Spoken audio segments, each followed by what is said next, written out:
Okay, yes, hello everybody, welcome back to the channel. My name is Alan and this is my life in Taiwan. And following on from the huge success of my recent Lurofam video, we are going to be eating again in today's episode. And just as we did in that episode, today we are going to be eating 3 meals, but this time they'll all be different foods, as we are going to be eating breakfast, lunch and dinner in 3 of Taichung's newly accredited Michelin Bib Gourmand restaurants. How's my French pronunciation, Ku? Merde. But anyway, the first restaurant of the day is just over my shoulder and ready to serve me a delicious, high quality and cheap breakfast.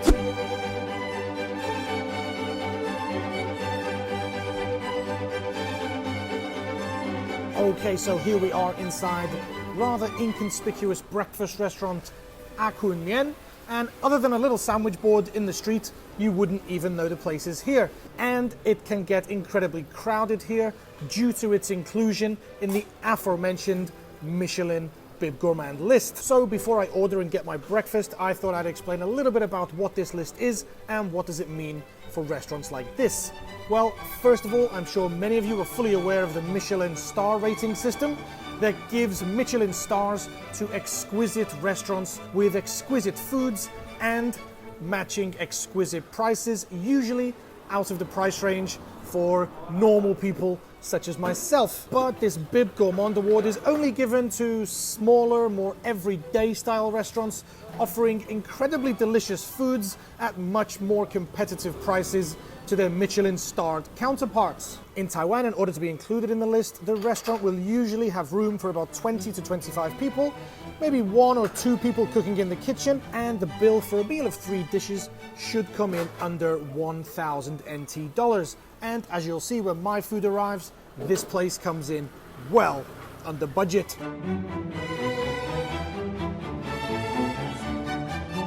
Okay, right, so what do we have here?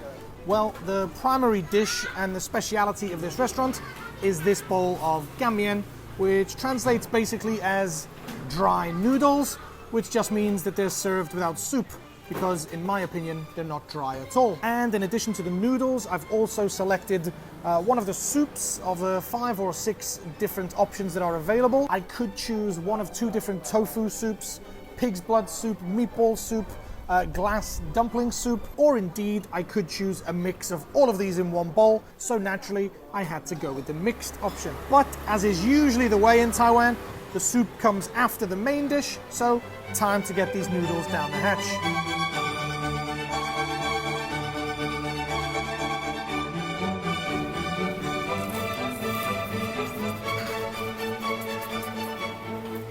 Wow, okay, so as I mentioned earlier, the key to being included in this Bib Gourmand list is serving delicious, simply cooked foods, and these gammian 100% absolutely qualify, in my opinion.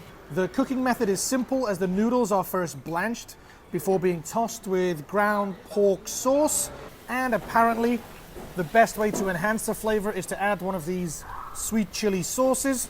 So a dab of this stuff, and then I can get the full experience.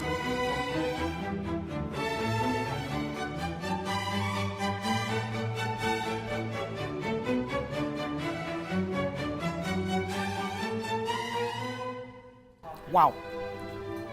Adding that spicy sauce kind of creates a whole new dish, completely different to how the first bite tasted.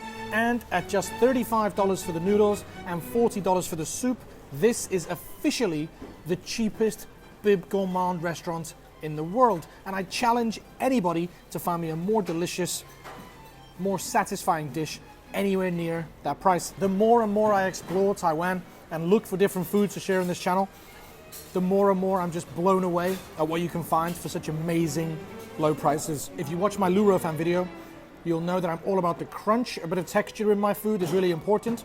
And these bean sprouts, they're cooked just perfectly. And the soft squishiness of the noodles is really counteracted well by the crunchy crispiness of the bean sprouts.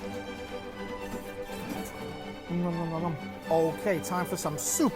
And one thing I can tell you about this soup is that up until a few years ago, or maybe even a few months ago, this soup would have scared the living daylights out of me. All kind of manner of very traditional Taiwanese ingredients, but ever since appearing on Mr. Ku's channel and being fed intestines, Pingdeng and pig's lungs, pork lens, a bit of pig's blood and tofu has become pretty standard eating for me now. So let's give this soup a try, see how it tastes.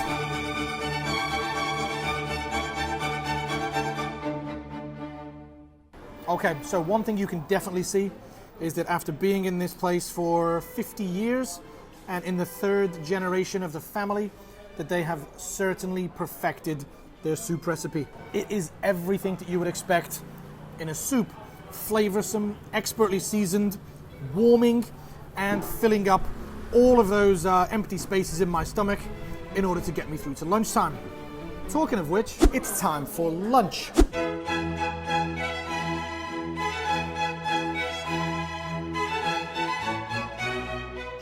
Yes, some time has passed, and for lunch I have decided to follow the super traditional Taiwanese route and have gone for a Pingdeng, a lunchbox, which is what the vast majority of Taiwanese people will eat for their lunch, as it's not only cheap, but it's quick, convenient, and depending on which options you go for, it can be much healthier than some of the other choices. And as promised, this restaurant, JinZhiYuan, is also included on the Michelin Bib Gourmand list. So after 13 years of regular Pingdeng eating, I'm super excited to dig into their offering and see why they have been included on the list above the hundreds of other options available in the city.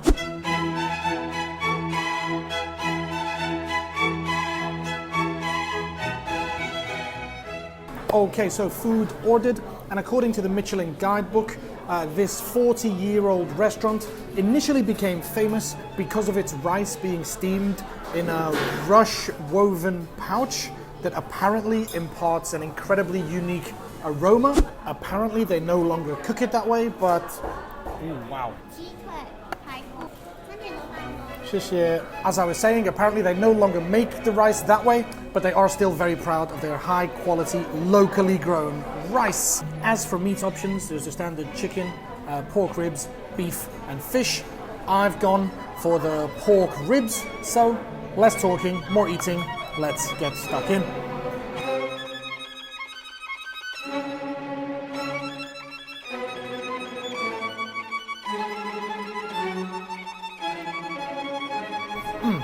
Okay, so initial verdict, yes, of course, it's very good for a lunchbox. The pork is incredibly tender and juicy. Cucumber, the pickled cucumber adds an extra dimension. And as I said, the rice is incredibly light, fluffy, and aromatic. But at $130, I think this is probably the most expensive lunchbox I've ever eaten. And apparently is one of the most expensive lunchboxes available in Taichung City. And whenever a lunchbox gets towards the $80, $90, $100 mark, I start to ask myself some serious questions as to how they can justify the additional cost. As mentioned, I cannot deny that this is really high quality food, but one thing that I've really started to appreciate since living in Taiwan is the CP/Z, the cost performance ratio of things. It's a very Taiwanese thing to talk about. In fact, we would never talk about CP/Z back in England. We would just talk about value and whether something is worth it.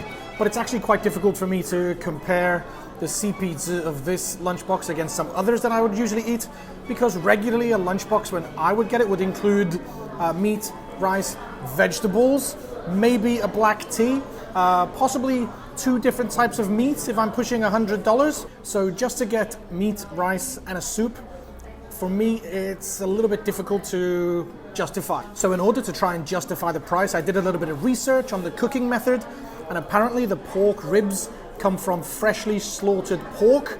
This pig was alive this morning, and then it's been marinated in green onions, ginger, garlic, and rice wine before being fried to order. It is very good. It does definitely stand out and is incredibly delicious. But for me, a lunchbox is all about value and an everyday food that shouldn't cost too much. So maybe it's okay for the occasional treat, but maybe I can ask you guys, what do you think? How much do you normally spend on a lunchbox? And would you consider $130 as a reasonable price for a lunchbox consisting of meat and rice? Let me know down below what you think of the price of this.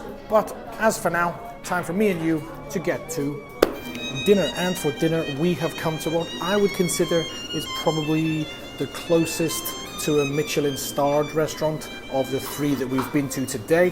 This is Gubami, am I right?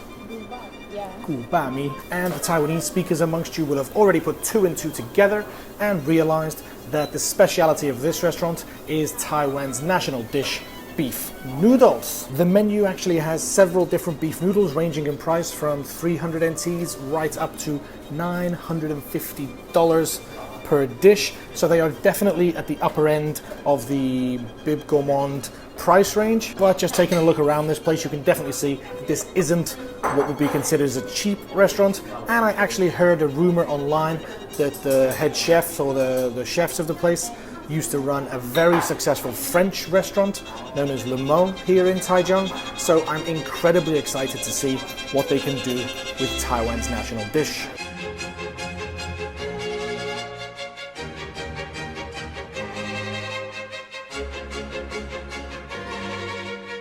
Okay, so my braised beef AhKunMian noodles have arrived, and at $750, it's definitely the most expensive of the three dishes that I've eaten today, but it's not $900 that the Chenggong noodles would have cost me. But if you've seen my beef noodle video that I made a couple of years ago over in Beiping, then you'll know that AhKunMian is by far my favorite. And from what I've read online, the AhKunMian is much more suited to a heavier taste. And I'll get into a little bit more details about what's actually in here, but I want to eat it while it's piping hot. So give me a second and I'll get back to you on how it tastes.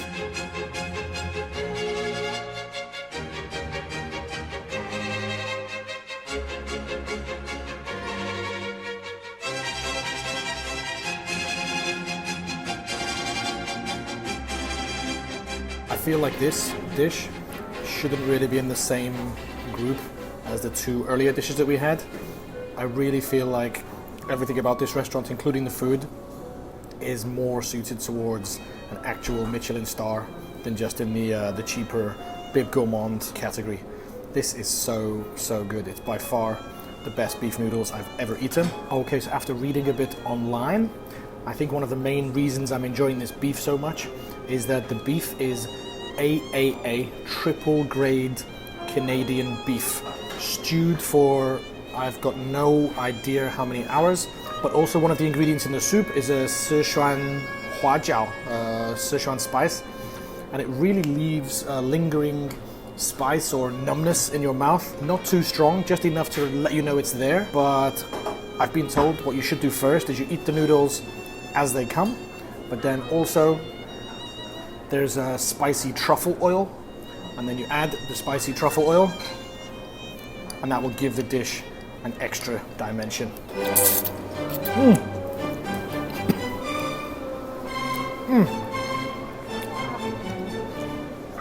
Wow. Okay, yeah, that spicy truffle oil has a really different feeling to a regular spicy sauce. Apparently because the truffle oil is much thicker and less greasy, it leaves less of a greasy feeling in the mouth, but also lets the spicy aftertaste linger in your mouth. I feel totally unqualified to be talking about food at this level, but all I can tell you is it's absolutely delicious and could possibly be even worth the $750 I paid for it. It's unbelievable.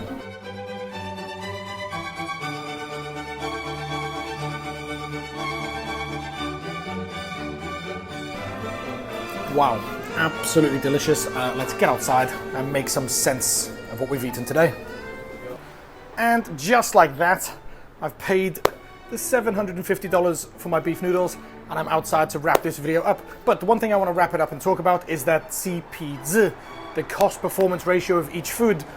It is undeniable that all three dishes I ate today were delicious, very well cooked with amazing ingredients, and lots of love and care had gone into them. And I really feel like I got my money's worth. Maybe there was a little bit of a question about the lunchbox. I really felt uncomfortable paying that much for a lunchbox. But what I'd really like to do is hand it over to you guys and get your opinion. What do you think was the most interesting or delicious looking food that I ate today? Do you have any recommendations for me of other places that maybe aren't in this list but are more delicious? Whatever you've got to say about the foods that I've eaten today or foods that I can go to eat, then please let me know in the comment section down below. I am absolutely stuffed. I'm gonna go home and get on my sofa and veg out. But thank you so much for watching. Don't forget to like this video if you've enjoyed it, and I'll make more, and subscribe, all that kind of stuff. But as for now and as always, I'll see you next time in My Life in Taiwan. Peace! Bye.